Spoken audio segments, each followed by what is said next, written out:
Bueno, entonces vamos a comenzar con este sí es el último video, debería haber estado acoplado al video anterior de CRISPR, pero no, hubo un problema técnico, no lo pude hacer. Así que bueno, van como dos videos separados. Este es el CH3, comienza con el tema de bibliotecas, pero para hacerlo más lógico, eh, vamos a pasar, o sea, lo vamos a ver un poco más adelante en el video. Ahora vamos a hablar mejor de la real time. Bien, eh, ahí estamos. Esto no queda centrado.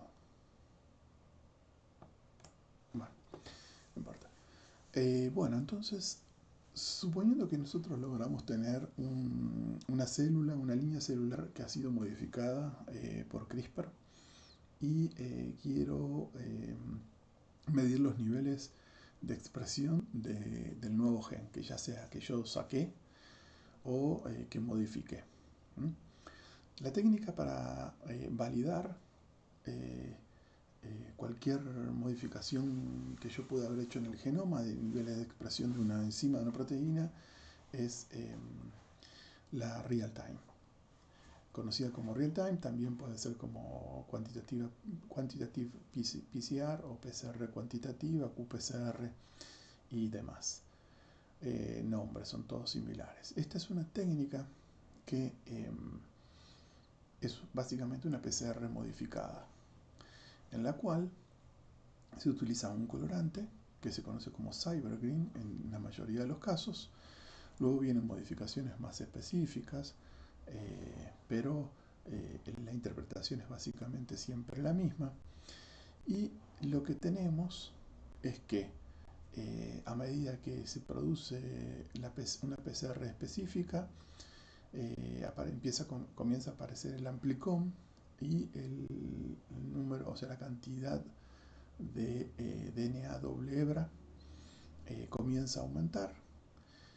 Y como el colorante, el cybergreen, como todos los colorantes de ADN, florecen solo cuando están intercalados en la doble hebra y no cuando están libres, hay más posibilidad entonces que este colorante se intercale en DNA y eso se puede registrar en un equipo, y entonces podemos empezar a visualizar el aumento de producto en forma indirecta por el aumento de la fluorescencia del cybergreen. Por lo general, la real time se hacen en placas de 96 o algunas inclusive en 385, dado que es una técnica extremadamente sensible, muy fácil de realizar, pero es extremadamente sensible y por lo tanto se necesitan múltiples réplicas de una misma muestra y además es necesario eh, tener algún gen estándar por el cual yo pueda comparar la expresión eh, de mi gen comparado contra un gen estándar en dos condiciones diferentes. Y así yo poder decir si el gen aumenta, la expresión del gen que yo estoy estudiando aumenta o disminuye, porque lo hago en forma comparativa a otro gen estándar. Eso se da, eso hay que hacerlo siempre, ¿sí? Básicamente porque la fluorescencia es una técnica que requiere estandarización, necesitamos sí o sí una curva a cual referirnos, ¿sí? Y además porque las condiciones biológicas, si yo cambio las condiciones biológicas, tendría que estar seguro que eh, el efecto que yo observo se da en mi gen específicamente y no se da en todos los genes al mismo tiempo. Para eso necesito un gen que llamo estándar. Antiguamente se lo conocía como housekeeping, pero ese término ya ha quedado de lado. Ese término se utilizaba, el housekeeping, porque eh, hay genes que son esenciales y están constitutivamente expresados en las células, como por ejemplo los genes de la glucólisis. Las enzimas de la glucólisis, como la gliceraldido trifosfato deshidrogenasa o la actina del citoesqueleto, están presentes siempre. Antiguamente se pensaba que no variaban que sus niveles eran siempre constantes y por lo tanto trasladaron el nombre de estos genes a la real time porque empezaron a usarse esos genes. Actualmente se sabe que en muchísimas condiciones estos genes sí varían y por lo tanto es necesario encontrar los genes que no varían para cada caso en particular de estudio. No los puedo trasladar desde otro estudio, desde otra condición. Yo tengo que determinar cuáles son los genes invariantes para mi condición, sobre los cuales voy a referir la expresión de mi gen en estudio. Entonces, como ya no son los genes housekeeping los que son invariantes, es que se cambió el nombre de housekeeping a estándares. Bien, todas las PCRs me dan resultados similares a esta que están. Son una curva sigmoidea, que ustedes lo deben haber estudiado porque es la curva de la PCR en sí mismo, donde hay una fase en donde es lineal el aumento del amplicón, hasta en un momento en que pasa a una fase exponencial, ¿sí? Que es esta parte que está acá, esta fase exponencial, y luego esa fase exponencial empieza a desaparecer porque se empiezan a consumir los reactivos de la PCR, la curva se plancha y ya no hay aumento extra de amplicón porque ya no tengo más sustratos, es decir, yo no tengo más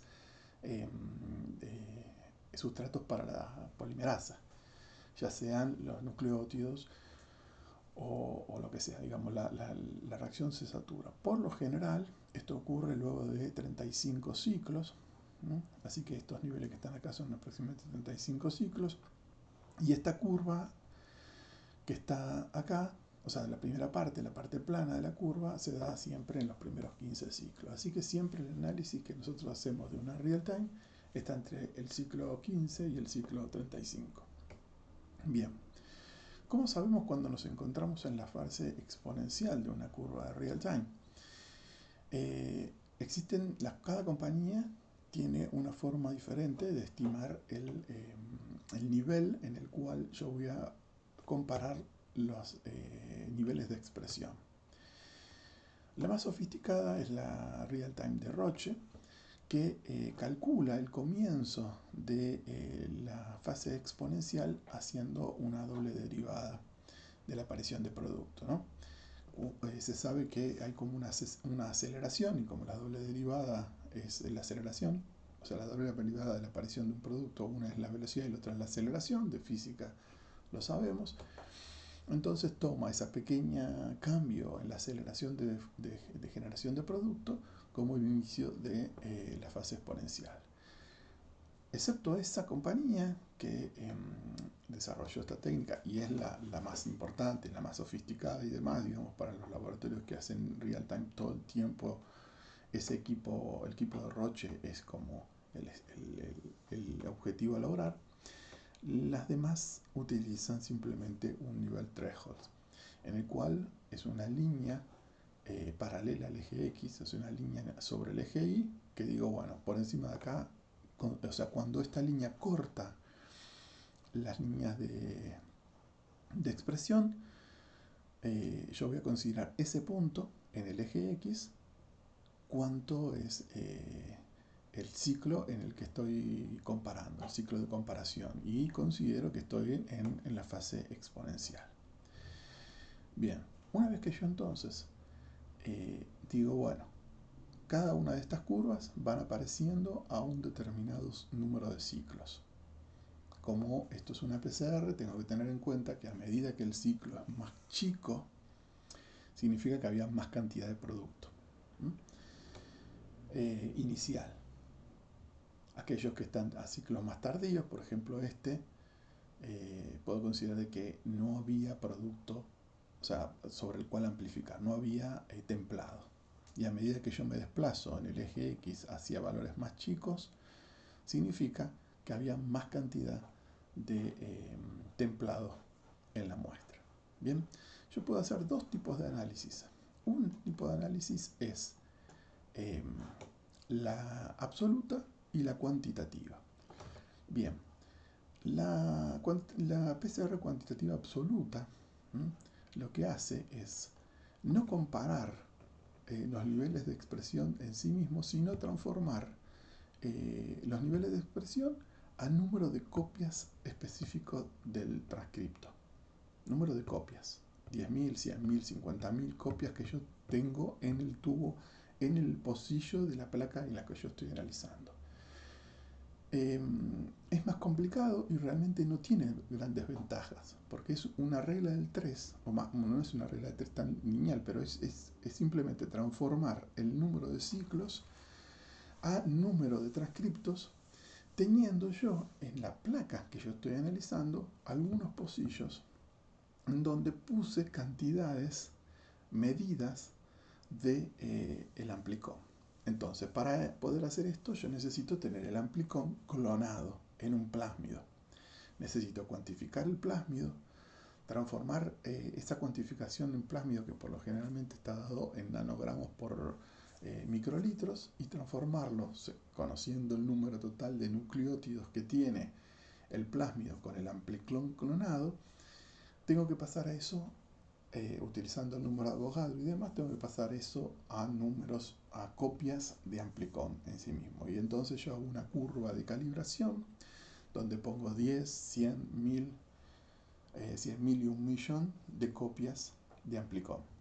Entonces, comparo esta curva de calibración con los niveles que obtengo, o sea, con los números de ciclos que obtengo de la muestra incógnita, y ahí puedo estimar exactamente cuántas copias de amplicón tenía en la muestra incógnita.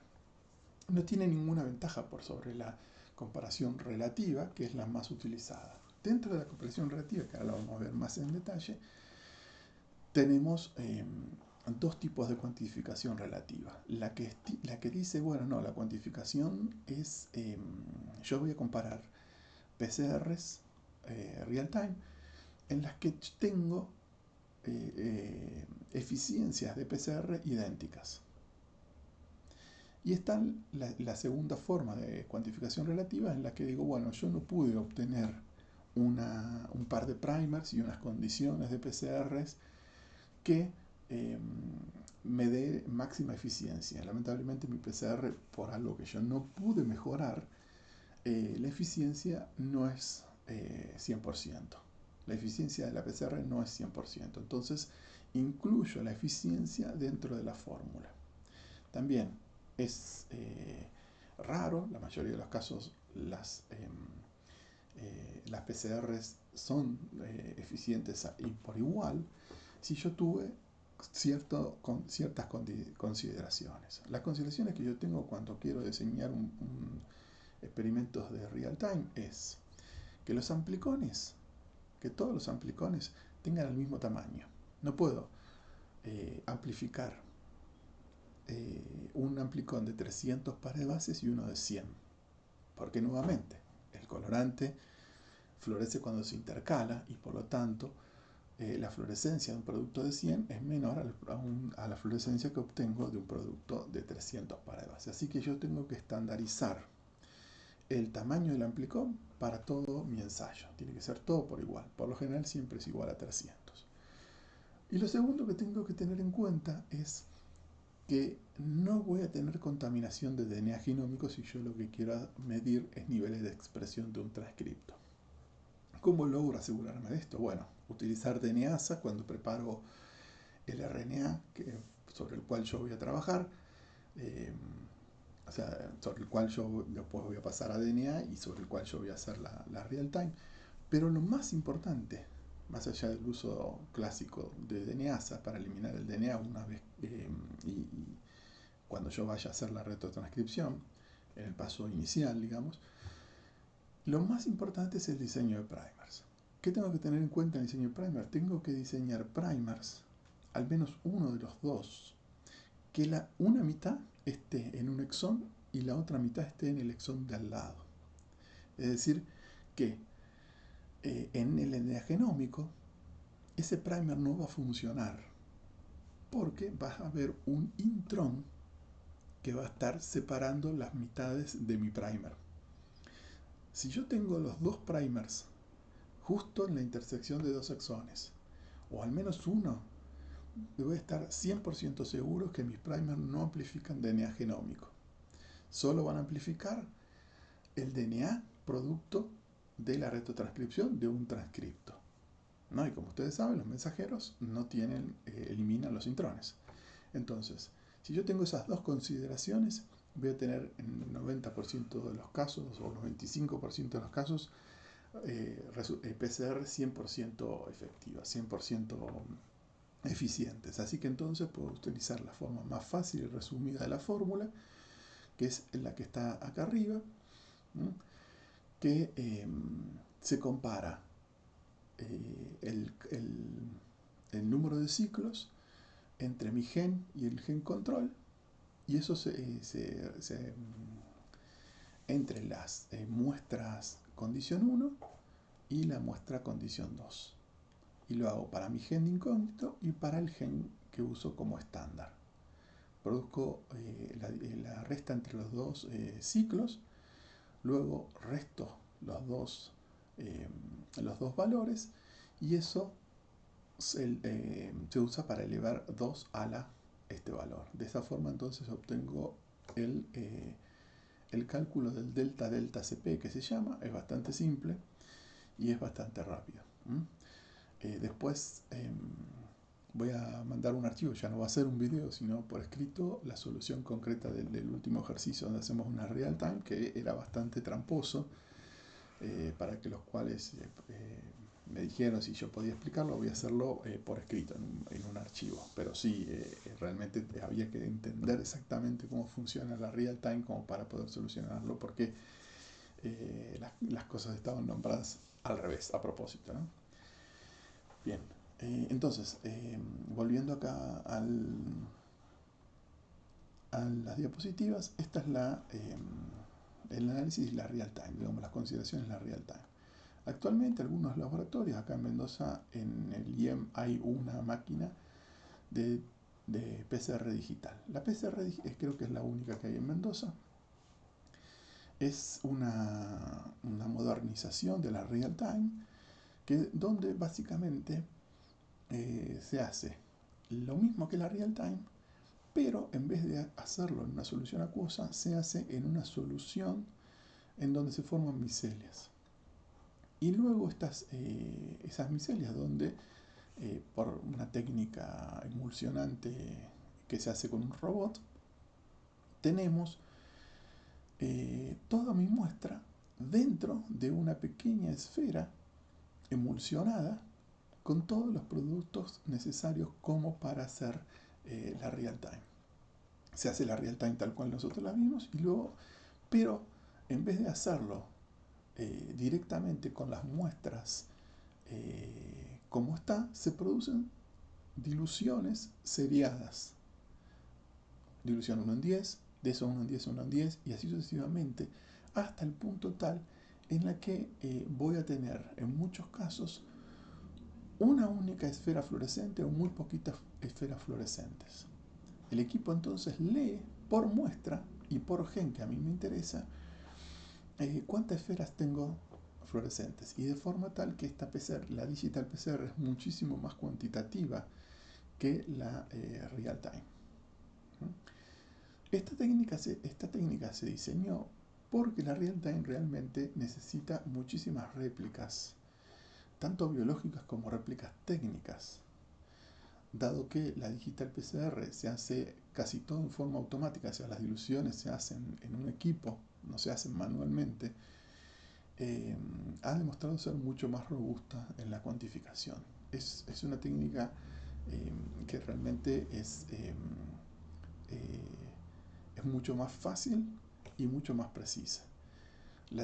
Básicamente lo que tenemos que entender es que es una real time, o sea, es una PCR que termina dando un producto fluorescente en una solución no acuosa, en una emulsión, y que produce diluciones seriadas de mi muestra, de forma tal a llegar al punto en el que voy a tener, en un caso, por ejemplo, una, y en la dilución siguiente voy a tener 0. ¿Sí? Cuando yo llego a esa condición, es que el equipo entonces funciona en su mejor, de la mejor manera. Entonces, como yo puedo saber ¿En qué dilución pasé de tener una esfera fluorescente a tener 0 esferas fluorescentes? Volviendo atrás en esas diluciones seriadas, puedo calcular el número de copias que yo tenía de mi gen de interés en la muestra. Bien. Bien, para poder ver entonces, este es que sería el último tema, que es la secuenciación masiva. Yo puse 4 técnicas de secuenciación masiva, solo vamos a ver una. Primero vamos a tener que ir a la parte inicial de estas diapositivas, que es las bibliotecas. Probablemente ustedes ya habrán visto las bibliotecas de ADN en otras materias. Es básicamente biblioteca, viene de library. Por eso es que en muchos casos a lo mejor puedan encontrar que en vez de llamar las bibliotecas, las llaman librerías, ¿no? La traducción correcta de library es biblioteca. Y entonces las bibliotecas de ADN se hicieron hace muchísimos años para tener una representación estudiable de todo un genoma o de todo un transcriptoma. Entendemos por transcriptoma a todos los RNA mensajeros de un momento dado en una condición celular X. Es importante que la representación de esos transcriptos o de todos los segmentos de un genoma no se vean alteradas por la amplificación producto de una PCR. Por eso la generación de bibliotecas no tienen pasos de PCR. Porque la PCR, como acabo de decir en la parte de real time, no siempre son 100% eficientes. Entonces, si yo tengo un transcripto que se expresa poco y uno que se expresa mucho, pero el que se expresa mucho, si pongo un paso de PCR que no es eficiente y mientras que se expresa poco tiene una PCR 100% eficiente, altero sin duda la relación entre los dos transcriptos y por lo tanto eso no es una buena biblioteca. Una buena biblioteca de ADN, ya sea de ADN copia, que significa que es la copia de los transcriptos en su versión ADN, o de DNA genómico, son aquellas que representan perfectamente las cantidades, o lo que se llama, son cuantitativas. Es decir, donde los niveles de cada segmento de ADN o transcriptos están en proporciones idénticas a lo que ocurría en una célula. Bien, para hacer una biblioteca de DNA genómico, lo que se hace es romper el DNA utilizando una ruptura mecánica, como una sonicación con una temperatura extremadamente controlable, o una enzima de restricción que corte romo, o una enzima de restricción que no corte romo, pero que sea bastante frecuente, con lo cual puedo hacer fragmentos bastante pequeños de ese genoma. Si corto con una enzima de restricción que no corta romo, entonces voy a tener que completar, rellenar ese extremo cohesivo a un extremo romo utilizando polimerasas de ADN. Entonces, cuando tengo todos los fragmentos cortados romo, corto romo un plásmido, ¿sí? Y ligo cada uno de estos fragmentos en el mismo número de plásmidos, ¿sí? Luego estos plásmidos que están en un tubo de ensayo todos juntos, puedo meterlos dentro de una bacteria por la técnica de transformación que vimos anteriormente, ya sea electroporación o transformación química, de forma tal de tener cada bacteria con un plásmido que tiene un fragmento de ADN. Si lo que yo quiero tener es una biblioteca de ADN copia o ADN complementario de los transcriptos, el proceso es un poco más difícil, un poco más trabajoso, pero la idea es exactamente lo mismo, tener fragmentos de ADN en extremos romos. Como los transcriptos tienen colas de poli A, los mensajeros tienen cola de poli A, yo puedo hacer uso de ''esa cola de poli A utilizando un primer de todas T's en el sentido 5' a 3' que me permita hacer la retrotranscripción de todos los transcriptos. ¿Cómo me aseguro que el oligo se hibridice justo cuando está empezando la cola de poli A, digamos, en el sentido contrario. Y así entonces la retrotranscriptasa comienza a retrotranscribir la parte del transcripto que a mí me interesa, y no que el oligo de T se pegue en el final, casi al 3' de la cola de poli A, y tenga 100 o 200 A que la transcriptasa me transcriba. Digamos, es un gasto de tiempo y dinero tener que transcribir 200 A y después analizar eso.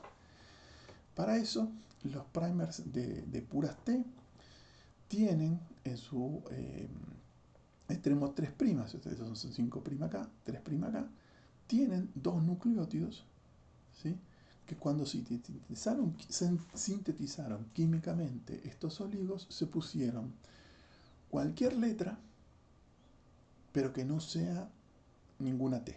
Se usaron las otras 3 letras y se pusieron en una mezcla equimolar de las 3 letras. O sea, se puso una A, una C, una G. Y cada primer incorporó la que quiso. Y el siguiente nucleótido es nuevamente cualquier letra menos una T. O sea, una A, una C, una G. De esa forma, entonces, por hibridización, me voy a asegurar que si el oligo se pegó en la mitad de la cola o al final de la cola de poli A, esos dos nucleótidos no van a hibridizar. Y entonces la retrotranscriptasa no va a retrotranscribir porque necesita una hibridización perfecta para empezar a sintetizar la retrotranscripción. Entonces solo van a ser sustrato de la transcriptasa reversa aquellos oligos de T que se pegaron justo en el extremo y que además coincida la primera letra. Pero como yo tengo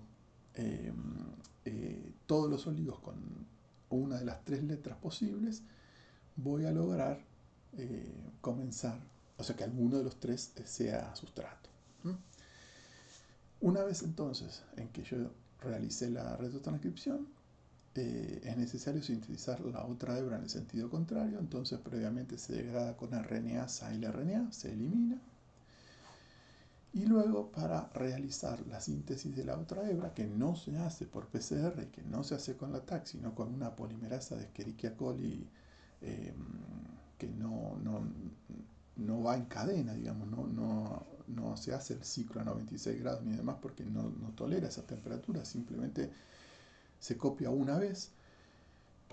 Se utilizan oligos de 6 primers de 6 nucleótidos, que son, cuando se compran, cuando se sintetizan, son oligos degenerados y están sintetizados simplemente con las 4 letras en cada posición. O sea que son N, N, N, N, o sea son 6N. Yo no puedo saber qué secuencia es, ni me interesa tampoco. O sea que están todas las combinaciones posibles. Se van a pegar a lo largo de todo el transcripto un montón de veces y simplemente la polimerasa copia, copia y copia y copia. Y es así como se mantiene ese plásmido. Estos son simplemente nick porque la otra hebra está perfecta y continua, simplemente es un nick de una de las 2 hebras, así que se puede mantener así. Esto, si no, también se puede llegar a clonar si uno quisiese, y en el proceso del clonado, cuando agrego la ligasa, esas nick se solucionan, o se pasa desde este paso, desde este punto, a generar la biblioteca de la secuenciación masiva. Entonces ahora vamos a la parte de secuenciación masiva. Vamos, ahí está. MicroArray no lo vamos a ver porque también es una técnica que ya tampoco se usa, está bastante en desuso. Bueno, entonces, para la secuenciación masiva, entonces partimos de los fragmentos con extremo ROMO, ya sea de ADN o de ADN copia. Ya ahora es indistinto para mí. Yo ya obtuve la biblioteca y tengo fragmentos.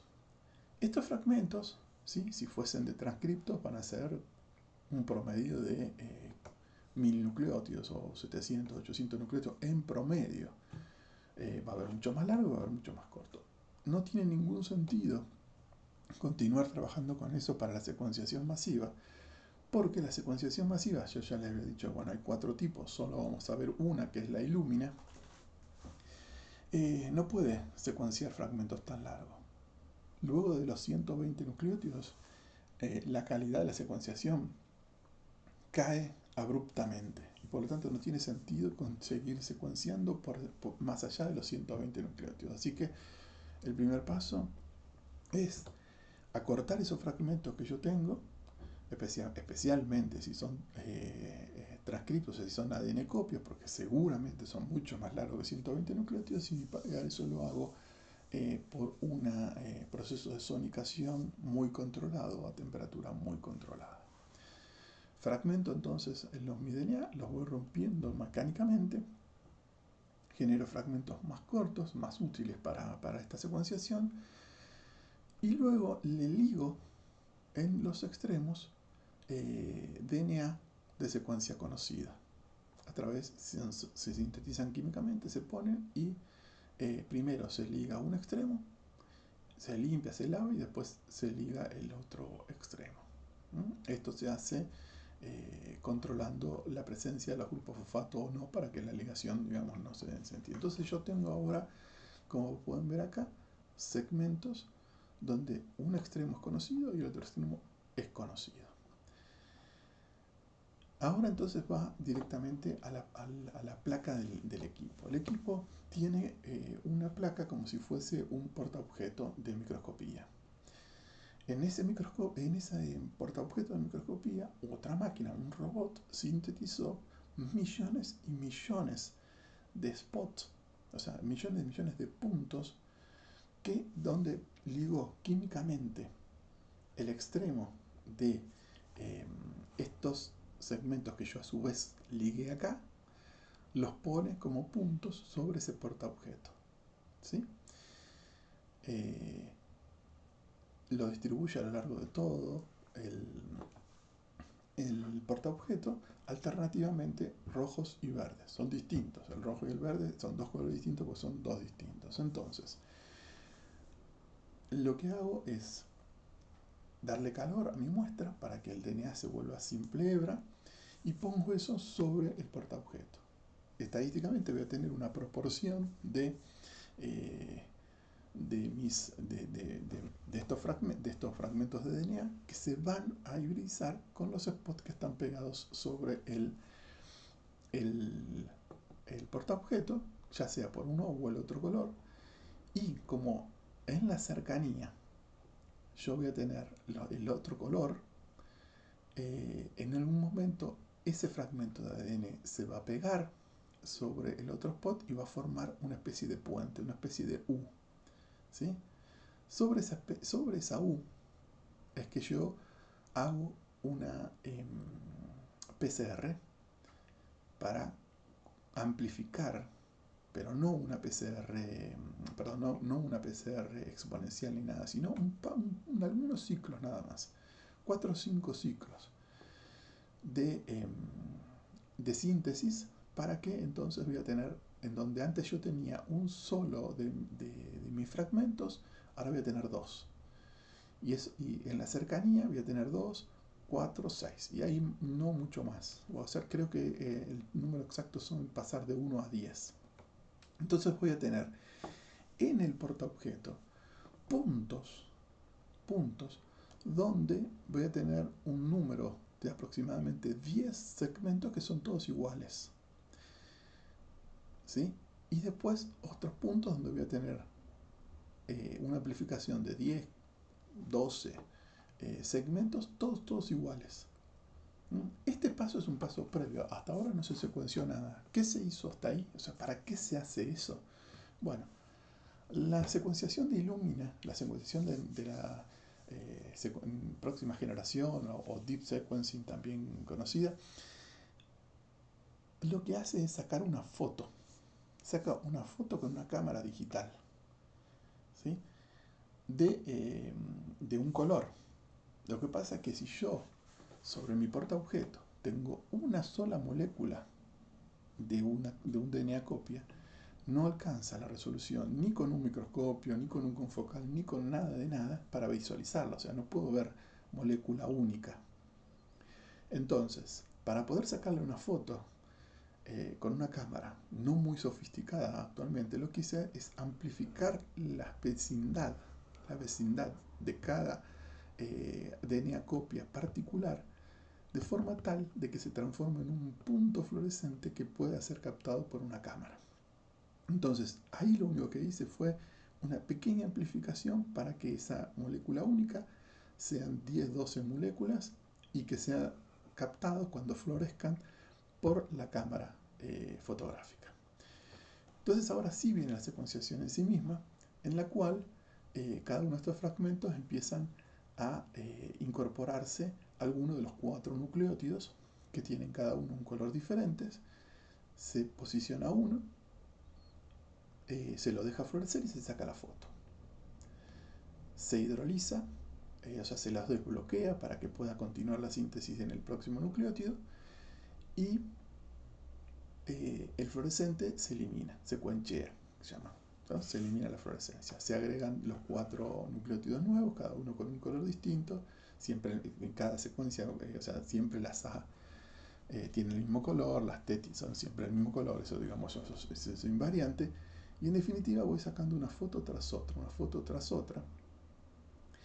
Y después, entonces, yo puedo leer en una determinada posición XY, que sería un punto en particular, la secuencia de colores, rojo, azul, verde, rojo, azul, y eso lo transformo en la letra y eso lo transformo en una secuencia. No me importa ni cuál es ni nada, porque después, por métodos bioinformáticos, yo puedo hacer un alineamiento de cada una de estas secuencias que yo obtuve y saber exactamente qué era. Bueno, como estos portaobjetos tienen tantos, pero tantos oligos pegados y sintetizados ahí, su número excede por 100 o por 1000 el número total de mensajeros que yo tengo en una célula. Yo no pierdo nunca la relación cuantitativa, ¿sí? O sea, nunca se satura, nunca me van a faltar lugares. Entonces, todos los transcriptos van a estar suficientemente diluidos y desparramados a lo largo de todo el cubro objeto y van a encontrar un lugar donde pegarse y van a poder formar su pequeña vecindad de